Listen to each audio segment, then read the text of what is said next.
Tales of the Free Cities, Season 2, The Free Cities Draft. Episode 12, Apprentice. Warm orange spilled out from the hearth, colouring every surface it came into contact with. To Nomad's mind, it was almost romantic. The industrious workshop turned into an intimate firelit escape from the chill wind outside. Eyes wide, he looked around in wonderment, taking in the strange juxtaposition and committing it to memory. There was plenty to see. Every surface had years of ingrained memories ground into it.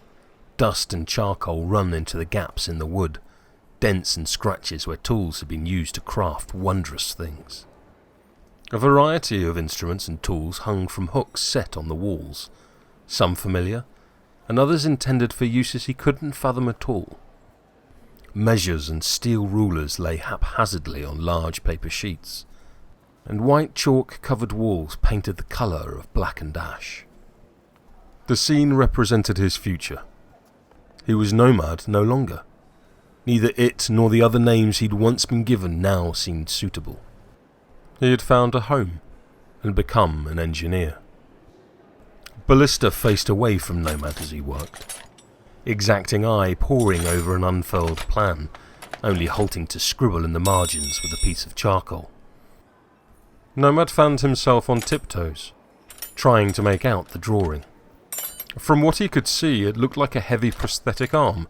Rough shapes and pistons formed together like crude approximations of musculature. Nomad's new patrons intrigued him.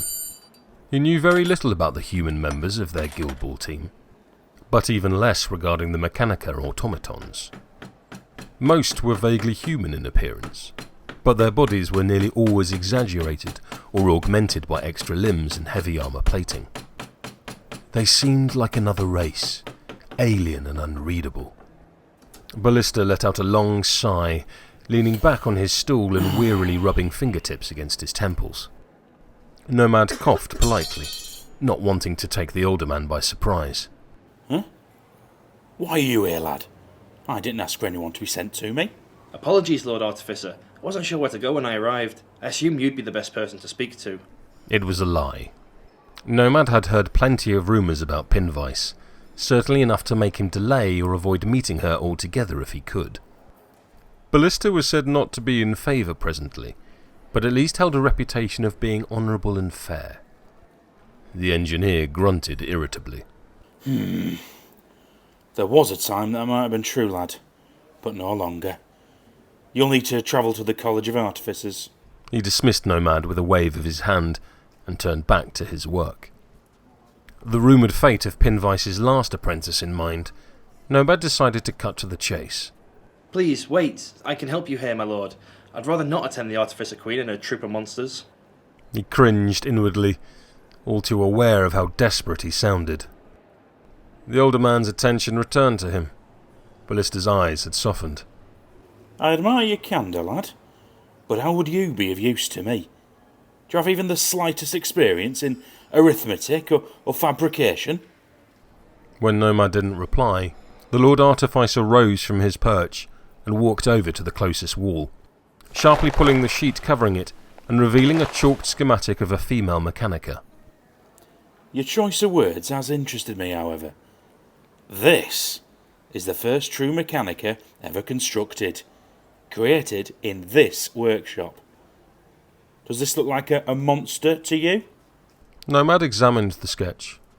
Similar to a mannequin in a dressmaker's shop front, this Mechanica was less complicated than others he'd seen, elegant and sleek compared to the more functional appearance. But it still looked somehow wrong to his eye.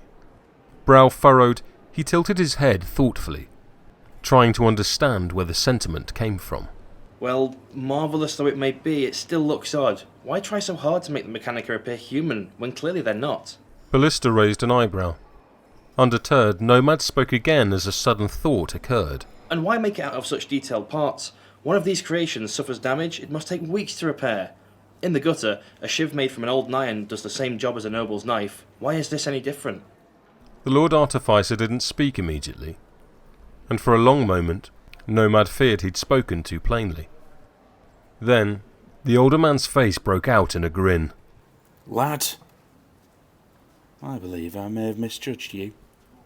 It's been far too long since I had an apprentice with a mind sharp enough to match the knowledge I have to teach. His eyes lit up. But you, lad, you may be exactly that. Nomad nodded excitedly, the older man's sudden enthusiasm infectious. A long road awaits ahead, lad. Do you think it's one you can walk?